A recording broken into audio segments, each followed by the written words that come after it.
We often have an idea of what we want to bring into our life, have a vision of who we want to be, have a desire. But the biggest thing that's blocking us from stepping into that truth is the belief. Now, if these negative beliefs are very strong in you, then how can you possibly create a loving, joyous, prosperous, healthy life? Somehow your subconscious beliefs would always be contradicting you and making sure you do not obtain your goals. I find that resentment, criticism, guilt, and fear cause more problems in our bodies and in our experiences than anything else. These feelings come from blaming others and not taking responsibility for our own lives. You see, if we are all responsible for everything that happens in our lives, then there is really no one to blame. Whatever is happening out there is only a mirror of our own inner thinking. When we have a problem, a difficulty, a struggle that is located inside, and we're looking for the solution outside, someplace outside of ourselves. It would be like going to the doctor and telling him all of your symptoms. And the doctor says, oh boy, you've got a lot of symptoms. And he starts writing out prescriptions. You need a prescription for this symptom, you need a prescription for that symptom. And finally, he gets this 4 or 5, and you go to walk out, and you say, well, I'd like my prescriptions. He said, no, I'll give this one to your mother-in-law, and I'll give this one to your neighbor, and I'll give this one to your daughter, and I'll give this one to your father. I mean, you're the one with the struggles and with the difficulties, expecting somebody else to change or something outside of you to get better in order for you to make your life work is something you have to really take a hard look at. It's in here. We have to feel love for ourselves and love for life in order for us to have love in our life. And so then to instruct people how to teach their body emotionally how that future could feel like before it's made manifest. If they do it properly, their body as the unconscious mind begins to believe it's living in that future reality in the present moment. And they're beginning to signal new genes in new ways that begins to change their body to look like the event has already occurred. So we need new ways of thinking, new ways of living, and it comes down to something very simple. The most simple is about love. The bottom line, do we love ourselves enough to live our lives in a way that gives our bodies what they need to do what they know how to do really well? Do we love ourselves enough to live and to think in a way that allows the best version of ourselves and the best versions of our families and communities to come forward?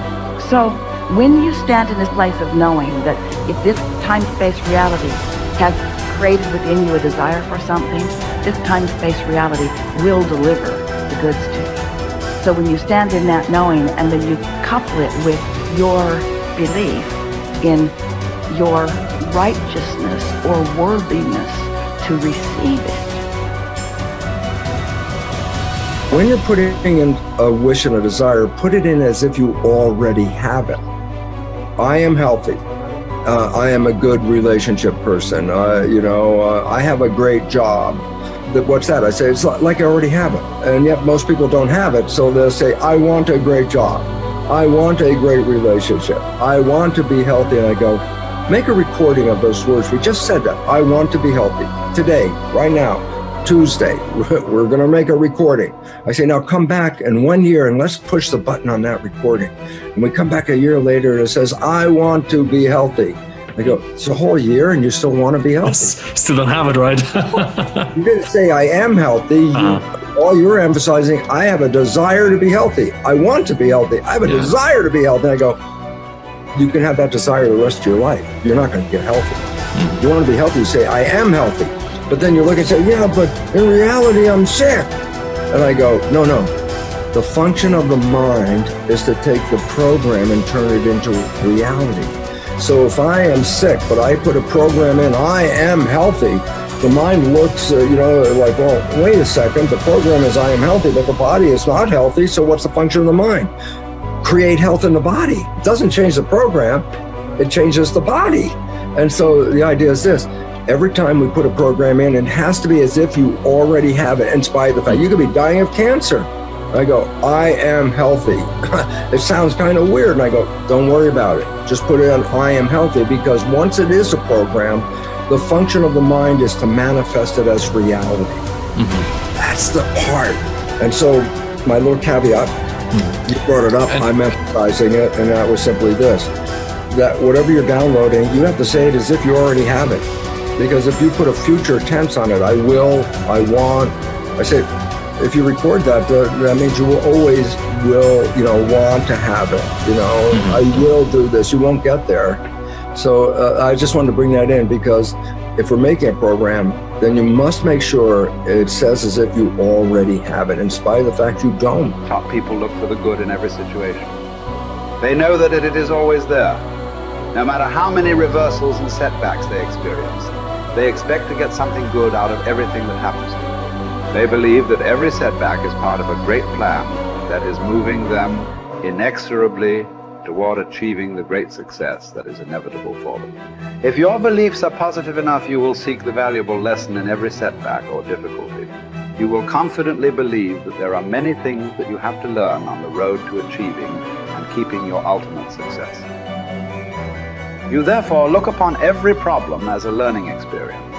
Napoleon Hill wrote, "Within every difficulty or obstacle, there is the seed of an equal or greater advantage or benefit."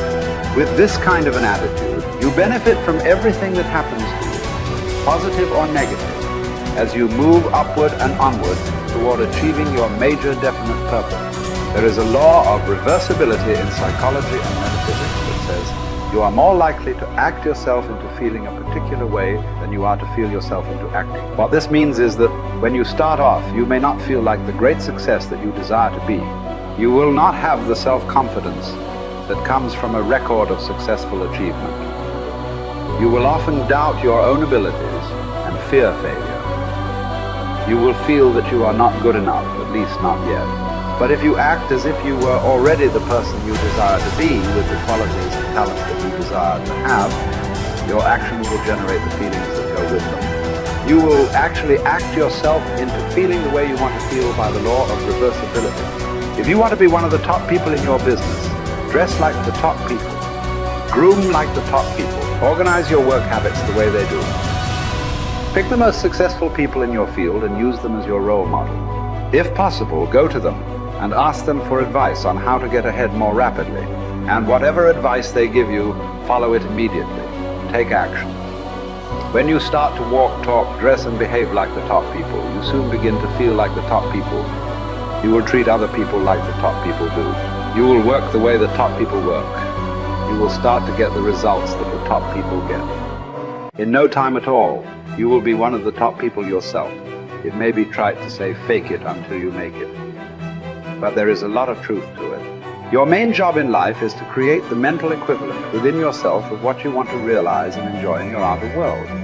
Your focus must be on creating the beliefs within yourself that are consistent with great success you want to be in your outer world.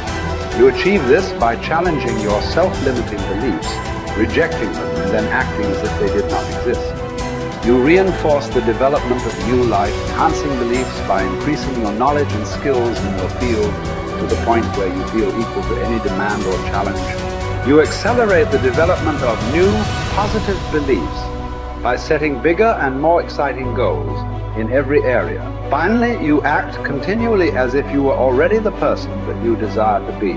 Your aim is to reprogram your subconscious mind for success by creating the mental equivalent in everything you do or say. Momentum develops the mindset. Momentum conditions the mind to confidence. Like just moving forward every day, even a small thing. If you just said, every day I'm gonna do 3 things to move my life forward, and you just did those 3 things every single day. Today I'm gonna do these 3 things to move my life forward. It could be sending an email, calling somebody, having that prospect meeting. It could be as simple as like, oh, okay, I'm gonna work towards this goal. I'm gonna finish this presentation. I'm gonna create this thing. Whatever it is for you, like do that thing. Maybe it's like, oh, today I'm gonna work out today. Great, you worked out. Your mind goes, I said I was gonna work out, I worked out. I developed a little more confidence because you were congruent with your intentions. See, action is what makes us congruent with our intentions, right? That old thing you've heard me say, if you've been studying my work for a long time, intention without initiative is just sorry hopes. It really is. Intention without initiative is just sorry hope. You have to apply yourself again. And I know you already know this. Listen, a lot of people watching this, you're already a confident person. Okay, what's the next level of action that will raise you up to the next level of success? What's the next level of action and bold decision making that will change your life? I know you might already be a confident person, so what's your next level of action? Well, Brendon, I already feel confident going up and talking to a person. Great, now go up and talk to 4 people. Good job. Okay, well, Brendon, I already feel good, trying to put out this message. Great, do it again, be more vulnerable. Oh, Brendon, I already feel good, I started the business and I built this. Great, double the business, let's see you do it.